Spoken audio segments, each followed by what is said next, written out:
Hey, this is Daniel Norton. I'm here in New York City with Seth, and we're actually in the chimney section of the building where my studio is, and we're shooting some shots of a dancer, and we're using some of this kind of cool Tether Tools grip to put speedlights out here, because we're kind of in a precarious place to just put lights on stands, plus there's no power out here. So I'm actually lighting from down there, and let me show you what that looks like.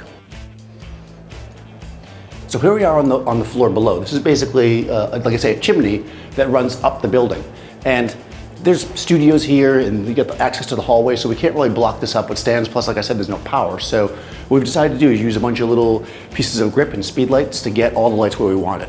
The dancer is going to basically be kind of stretched out over this open space, and we're going to give her a nice key light using this softbox here. I've got the Tether Tools arm and clamp up top on a pipe. So from that position, right, I'm able to get the light exactly where I want it, and once the model's actually here, we'll tweak the light to get exactly the look that we want on her face. Okay, so I initially thought we were going to use a 14mm lens to capture all this space, but what we figured out was that since it's so lateral and going through, it's a vortex field, we want to compress it a little bit. So I switched to a 24-120, I'm zoomed in at 85. It frames me out perfectly along this rail to make a series of question marks. So it's all about geometry along with the angles. We were dragging the shutter a bit to just kind of show the underneath part, to show the depth of the area, but it looked a little flat with just the one light on her. So what we decided to do is take a second light and put it here. We're using the smaller Tether Tools clamp. This is actually just going to be hidden directly behind her with a gel on it. It's going to give her a little three-dimensionality and separation from the background.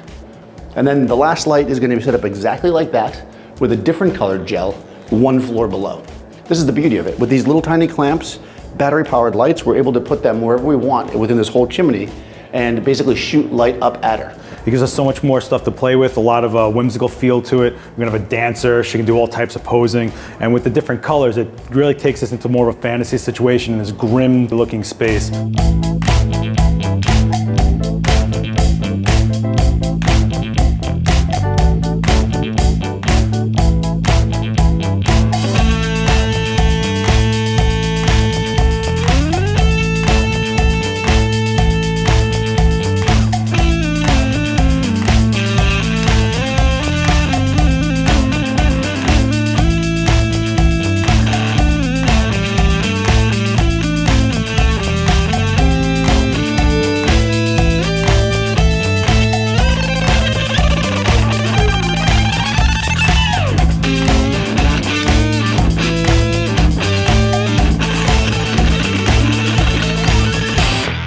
So this worked out really well. We got some really cool shots, and without being able to use all this little grip and the speedlights, it would have been a nightmare to do it in this particular situation. You would have had, extension cords running all over the place. It just would have been really, really hard to do. So that grip really helped us, but also we're tethered here, right? We're using the cables to tether into a laptop, and we're doing that because we need to see, this is such a precise thing. We want to see where all the lights are going all the time. And you might think, well, oh, it's hard, I'm in a small space, but you know what, laptop, computer, battery, tethering cable, it just makes it so much easier for you to see your shots right away, know you got it, especially when you're dealing with all kinds of weird color and stuff.